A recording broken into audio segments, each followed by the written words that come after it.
ಬಗ್ಗೆ ತಾವು ಕರ್ನಾಟಕ ಸರ್ಕಾರದ ವಿಧಾನ ಪರಿಷತ್ನ ಸದಸ್ಯರಾದಂತಹ ಚನ್ನರಾಜು ಹಟ್ಟಿಹೊಳಿ ಅವರೊಂದಿಗೆ ನಮ್ಮ ನ್ಯೂಸ್ ಸಮೂಹದ ರಾಜ್ಯ ಉಪಸಂಪಾದಕ ಬಸವರಾಜು ಮುಕ್ತವಾಗಿ ಸಂದರ್ಶನ ನಡೆಸಿ ಟಿಪಿ ಜಡ್ಪಿ ಎಲೆಕ್ಷನ್ಗಳ ಸಿದ್ಧತೆ, ರಾಣಿ ಶುಗರ್ಸ್ ಸ್ಥಿತಿಗತಿ, ಡಿಕೆ ಶಿವಕುಮಾರ್ ಸಿಎಂ ಆಗುವುದು, ಖಾನಾಪುರದಿಂದ ಸ್ಪರ್ಧೆ ಬಗ್ಗೆ ಪ್ರಶ್ನೆ ಕೇಳಿ ಉತ್ತರವನ್ನ ಪಡೆದಿದ್ದಾರೆ. ತಾವು ಸಹ ಒಂದು ರೀತಿ ತಾಲೂಕ್ ಪಂಚಾಯತಿ ಮತ್ತು ಜಿಲ್ಲಾ ಪಂಚಾಯತಿ ಚುನಾವಣೆಗೆ ನಿಮ್ಮ ಒಂದು ಪಕ್ಷವನ್ನು ಅಧಿಕಾರಕ್ಕೆ ತಗೋರ್ಬೇಕು ಅಂತ ಹೇಳ್ಬಿಟ್ಟು ಸಾಕಷ್ಟು ನಿಮ್ಮ ಮೇಲೆ ಜವಾಬ್ದಾರಿ ಇದೆ.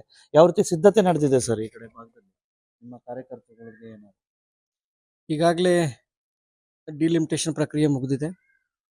ಇನ್ನೇನಿದ್ರು ಕೂಡ 30ನೇ ತಾರೀಕಿನೊಳಗೆ ಮೇ 30ನೇ ತಾರೀಕಿನೊಳಗಡೆ ಸರ್ಕಾರ ರಿಸರ್ವೇಷನ್ ಅನ್ನು ಫೈನಲ್ ಮಾಡಿ ಎಲೆಕ್ಷನ್ ಕಮಿಷನ್ಗೆ ಕೊಡಬೇಕು. ತದನಂತರ ಎಲೆಕ್ಷನ್ ಅನೌನ್ಸ್ ಆಗುತ್ತೆ. ಜಿಲ್ಲೆಯಲ್ಲಿ ಒಳ್ಳೆಯ ವಾತಾವರಣ ಇದೆ.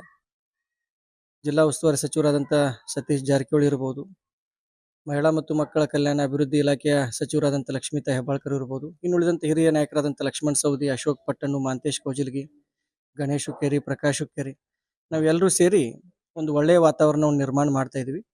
ಯಾವುದೇ ಪರಿಸ್ಥಿತಿಯಲ್ಲಿ ಈ ಸಾರಿ ಬೆಳಗಾವಿ ಜಿಲ್ಲಾ ಪಂಚಾಯಿತಿಯನ್ನು ಕಾಂಗ್ರೆಸ್ ತೆಕ್ಕೆಗೆ ನಾವು ತೆಗೆದುಕೊಂಡು ಬರಲಿಕ್ಕೆ ಎಲ್ಲ ರೀತಿಯ ಸಿದ್ಧತೆಗಳನ್ನು ಮಾಡ್ಕೊಂಡಿದ್ದೀವಿ.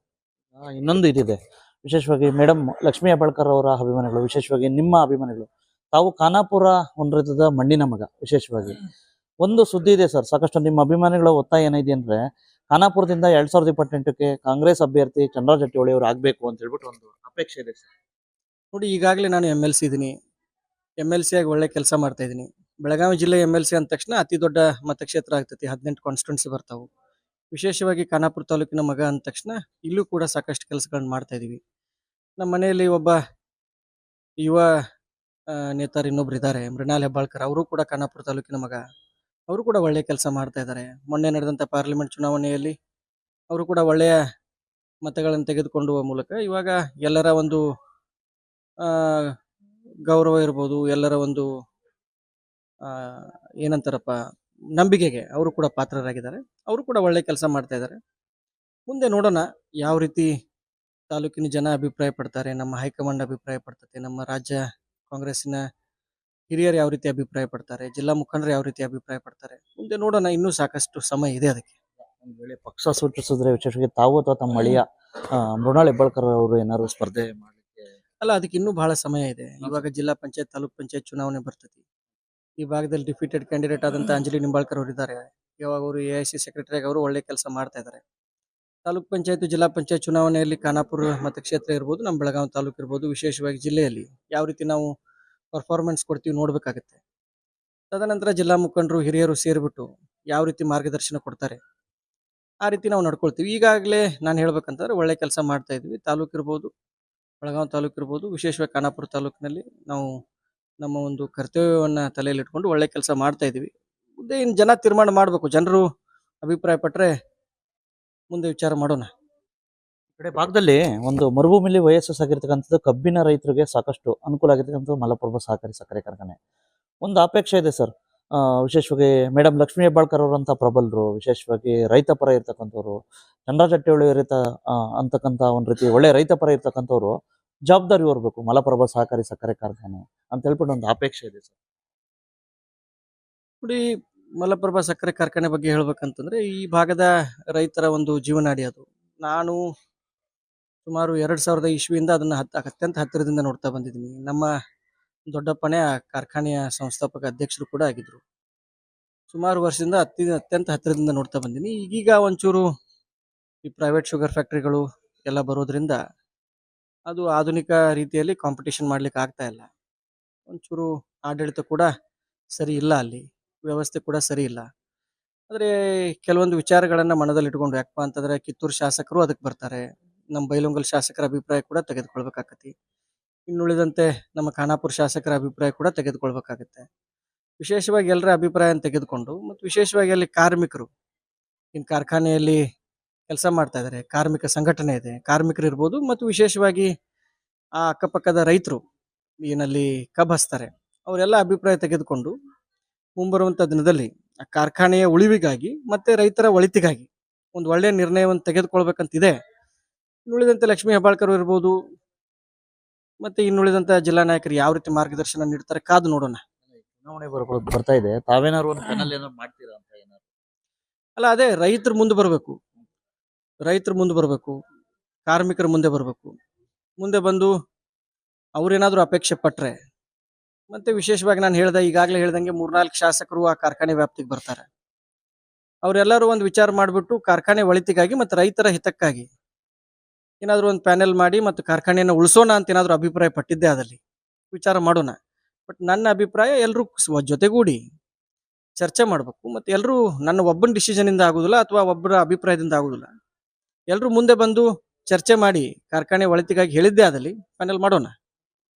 ಆ, ಇನ್ನೊಂದು ಇದಿದೆ ಸರ್, ವಿಶೇಷವಾಗಿ ನೆಕ್ಸ್ಟ್ ಒಂದು ರೀತಿ ಮೃಣಾಲ್ ಹೆಬ್ಬಾಳ್ಕರ್ ಅವ್ರಿಗೆ ಒಂದು ರೀತಿ ಸಾಕಷ್ಟು ಒಂದು ರೀತಿ ಖಾನಾಪುರ ಅಥವಾ ಬೆಳಗಾವಿ ಒಂದು ರೀತಿ ಗ್ರಾಮೀಣ ಅಥವಾ ಬೇರೆ ಯಾವ್ದಾದ್ರು ಕ್ಷೇತ್ರ ಏನಾದ್ರು ಇದ್ ಮಾಡ್ಬೋದು? ನೋಡಿ, ಈಗಾಗಲೇ ಅವರು ನಮ್ಮ ಪಾರ್ಲಿಮೆಂಟ್ ಕ್ಯಾಂಡಿಡೇಟು ಮೃಣಾಲ್ ಹೆಬ್ಬಾಳ್ಕರ್ ಇನ್ನೂ ಯುವಕ ಇದ್ದಾನೆ, ಸಾಕಷ್ಟು ಅವರಿಗೆ ರಾಜಕೀಯ ಭವಿಷ್ಯ ಇದೆ. ಈಗಾಗಲೇ ನಾವು ಅವ್ರನ್ನ ಪಾರ್ಲಿಮೆಂಟ್ ಕ್ಯಾಂಡಿಡೇಟ್ ಅಂತ ಚುನಾವಣೆಯಲ್ಲಿ ಕೂಡ ನಿಲ್ಲಿಸಿದ್ವಿ. ನಮಗೇನು ಆತುರ ಏನಿಲ್ಲ. ಜಿಲ್ಲಾ ನಾಯಕರಿದ್ದಾರೆ, ಎಲ್ಲರ ಜೊತೆ ಸಮಾಲೋಚನೆ ಮಾಡಿಕೊಂಡು ಮುಂಬರುವಂಥ ದಿನದಲ್ಲಿ ವಿಚಾರ ಮಾಡೋಣ. ಅದರ ಸದ್ಯಕ್ಕಾಗಿ ಯಾವುದೇ ನಮ್ಮ ಆ ರೀತಿ ಯಾವುದೂ ಪ್ಲ್ಯಾನ್ ಇಲ್ಲ. ಅವ್ನಿಗಿನ್ನೂ ಸಮಯ ಇದೆ, ಇನ್ನು ಬೆಳಿಬೇಕು ಅವನು. ನಾವು ಈಗಾಗಲೇ ಮನೆಯಲ್ಲಿ ಇಬ್ರು ಇದೀವಿ, ಅವ್ನಿಗೆ ಒಳ್ಳೆ ಮಾರ್ಗದರ್ಶನ ಮಾಡ್ತಾ ಇದ್ವಿ. ಮತ್ತು ಅವ್ನ ಜನರ ಜೊತೆನೂ ಒಂದು ಒಳ್ಳೆ ಒಡನಾಟಿದೆ. ಪಾರ್ಲಿಮೆಂಟ್ ಕ್ಷೇತ್ರದಲ್ಲಿ ಈಗಾಗಲೇ ಅವನೇನು ಸೋತ ಮೇಲೆ ಏನು ಮನೆಯಲ್ಲಿ ಕೂತಿಲ್ಲ, ಎಲ್ಲರೂ ವಿಶ್ವಾಸ ತೆಗೆದುಕೊಂಡು ಕೆಲಸ ಮಾಡ್ತಾ ಇದ್ದಾನೆ. ಮುಂಬರುವಂಥ ದಿನದಲ್ಲಿ ಏನು ರಾಜ್ಯದ ನಾಯಕರು, ರಾಷ್ಟ್ರೀಯ ನಾಯಕರು ಯಾವ ರೀತಿ ಜವಾಬ್ದಾರಿ ಕೊಡ್ತಾರೆ ಕಾದು ನೋಡೋಣ. ಕೊಟ್ಟಿದ್ದೇ ಆದಲ್ಲಿ ನಾವು ಯಾವತ್ತೂ ಪಕ್ಷ ಕೊಟ್ಟಂತ ಜವಾಬ್ದಾರಿಯಿಂದ ಹಿಂದೆ ಸರಿದದ್ ಮಾತೇ ಇಲ್ಲ. ಕೊಟ್ಟಾಗ ವಿಚಾರ ಮಾಡೋಣ. ಮೊನ್ನೆ ತಾನೇ ಒಂದು ರೀತಿ ಜಾತಿ ಗಣತಿ ವರದಿ ಇದಾಗಿರ್ತಕ್ಕಂಥದ್ದು. ವಿಶೇಷವಾಗಿ ಕೆಲವರು ನಿಮ್ಮ ಒಂದು ರೀತಿ ಸ್ವಪಕ್ಷದಲ್ಲೇ ಸಾಕಷ್ಟು ಕೆಲವು ವಿರೋಧ ಇದೆಯಂತೆ ಇದಕ್ಕೆ. ನೋಡಿ, ಆ ವಿಚಾರದಲ್ಲಿ ನಾನು ಮಾತಾಡೋದಿಲ್ಲ. ಮಾತಾಡ್ಲಿಕ್ಕೆ ತುಂಬಾ ಹಿರಿಯರಿದ್ದಾರೆ, ನಾನು ತುಂಬಾ ಚಿಕ್ಕವನು ಆ ವಿಚಾರದಲ್ಲಿ ಮಾತಾಡ್ಲಿಕ್ಕೆ. ಬಟ್ ಒಟ್ಟಾರೆ ಹೇಳ್ಬೇಕಂತಂದ್ರೆ ಅದು ಸರಿಯಾದ ಮಾಹಿತಿ ಇಲ್ಲ ಅಂತ ನನಗೆ ಅನ್ಸುತ್ತೆ. ಯಾಕಂತಂದ್ರೆ ಇನ್ನೂ ಅಧಿಕೃತವಾಗಿ ಯಾರು ಅದ್ರ ಬಗ್ಗೆ ಕಮೆಂಟ್ ಮಾಡಿಲ್ಲ. ಮಾಹಿತಿ ಸೋರಿಕೆಯಾಗಿದೆ ಅಂತ ಮಾಧ್ಯಮದಲ್ಲಿ ಬರ್ತಾ ಇರೋದನ್ನ ನಾನು ನೋಡಿದ್ದೀನಿ. ಬಟ್ ಅಧಿಕೃತವಾಗಿ ಯಾರು ಅದನ್ನ ದೃಢೀಕರಣ ಮಾಡಿಲ್ಲ. ಇದೇ ರೀತಿ ಒಂದು ಜಾತಿ ಸಮೀಕರಣ ಇದೆ ಅಂತ ಇನ್ನೂ ಯಾರು ದೃಢೀಕರಣ ಮಾಡಿಲ್ಲ. ಕಾದು ನೋಡೋಣ. ಅಧಿಕೃತವಾಗಿ ಸರ್ಕಾರದಿಂದ ಮಾಹಿತಿ ಬಂದಾಗ ಅದ್ರ ಮೇಲೆ ಕಮೆಂಟ್ ಮಾಡ್ತೀನಿ. ವಿಶೇಷವಾಗಿ ನಿಮ್ಮ ಒಂದು ರೀತಿ ಗಾಡ್ ಫಾದರ್, ವಿಶೇಷವಾಗಿ ರಾಜಕೀಯ ನಾಯಕರಂದ್ರೆ ಡಿ ಕೆ ಶಿವಕುಮಾರ್ ಸರ್. ಒಂದು ಅಪೇಕ್ಷೆ ಇದೆ ಸರ್, ಡಿ ಕೆ ಶಿವಕುಮಾರ್ ಅವ್ರನ್ನ ಒಂದು ರೀತಿ ಮುಖ್ಯಮಂತ್ರಿಯಾಗಿ ನೋಡೋದಕ್ಕೆ ನಿಮ್ಗೆ ಏನು ಆಸೆ ಇದೆ ಸರ್ ಈ ಸರ್ಕಾರದಲ್ಲಿ, ಈ ಒಂದು ಅವಧಿಯಲ್ಲಿ? ನೋಡಿ, ಡಿ ಕೆ ಶಿವಕುಮಾರ್ ಸಾಹೇಬ್ರ ಬಗ್ಗೆ ಹೇಳ್ಬೇಕಂತಂದ್ರೆ ನಾವು 1990ರಿಂದ ನೋಡ್ಬೇಕು ಯಾವ ರೀತಿ ಅವರು 1990ರಿಂದ ಇದುವರೆಗೆ ಕಾಂಗ್ರೆಸ್ ಪಕ್ಷಕ್ಕೆ ನಿಷ್ಠೆಯಿಂದ ಕೆಲಸ ಮಾಡ್ಕೊಂಡು ಬಂದಿದ್ದಾರೆ. ಎಸ್.ಎಂ. ಕೃಷ್ಣ ಅವರ ಸರ್ಕಾರದಿಂದ ನಾವು ಅವರ ಕೆಲಸ ಕಾರ್ಯಗಳನ್ನ ಕರ್ನಾಟಕ ರಾಜ್ಯದಲ್ಲಿ ನೋಡ್ಬೋದು. ಕೊಟ್ಟಂತ ಯಾವುದೇ ಕೆಲಸ ಇರಲಿ, ಪಕ್ಷ ಕೊಟ್ಟಂತ ಹೈಕಮಾಂಡ್ ಕೊಟ್ಟಂತ ಪ್ರತಿಯೊಂದು ಕೆಲಸಗಳನ್ನು ಮಾಡ್ತಾ ಬಂದಿದ್ದಾರೆ.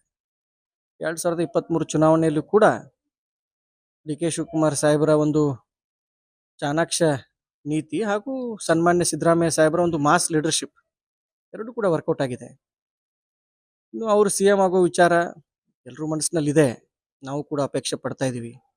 ಅವರು ತುಂಬಾ ಕಷ್ಟಪಟ್ಟಿದ್ದಾರೆ. ಆದರೆ ಅದಕ್ಕಾಗಿ ಒಂದು ನಮ್ಮ ಪಕ್ಷದಲ್ಲಿ ಒಂದು ನಿಯಮಗಳಿದಾವೆ. ಶಾಸಕಾಂಗ ಒಂದು ಪಕ್ಷ ಅಂತ ಇರ್ತೈತಿ, ಶಾಸಕಾಂಗ ಸಭೆ ಕರಿಬೇಕಾಗುತ್ತೆ. ಈಗಾಗಲೇ ಮುಖ್ಯಮಂತ್ರಿಗಳಿದ್ದಾರೆ, ಆ ವಿಚಾರದಲ್ಲಿ ಮಾತಾಡೋದು ಸೂಕ್ತ ಅಲ್ಲ. ಹೈಕಮಾಂಡ್ ಅಂತಿದೆ, ಸೂಕ್ತ ಸಮಯದಲ್ಲಿ ಹೈಕಮಾಂಡ್ ಸರಿಯಾದ ನಿರ್ಧಾರ ತೆಗೆದುಕೊಳ್ತಾರೆ ಅಂತ ನನಗೆ ವಿಶ್ವಾಸ ಇದೆ.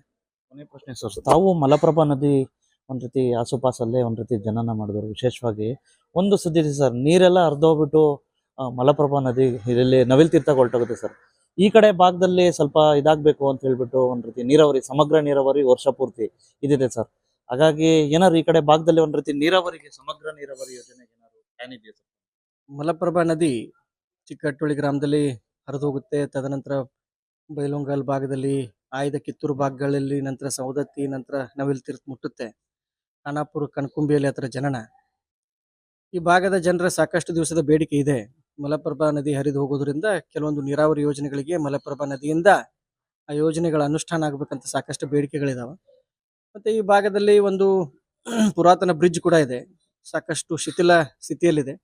ಅದನ್ನು ಕೂಡ ನವೀಕರಣ ಮಾಡ್ಬೇಕಂತ ಈ ಭಾಗದ ಜನರು, ಈ ಸುತ್ತಮುತ್ತಲಿನ ಹಳ್ಳಿಯವರು, ವಿಶೇಷವಾಗಿ ಪಾರಿಶ್ವಾಡ, ಹಿರೇಮುನು, ಹಿರೇಹಟ್ಟಿಹೊಳಿ, ನಮ್ಮ ಚಿಕ್ಕಹಟ್ಟಿಹೊಳಿ ಇರ್ಬೋದು, ಗಂದಿಗವಾಡಿ, ಟಿಕ್ಕಿ ಭಾಗದ ಜನರ ಒಂದು ಬೇಡಿಕೆ ಇತ್ತು.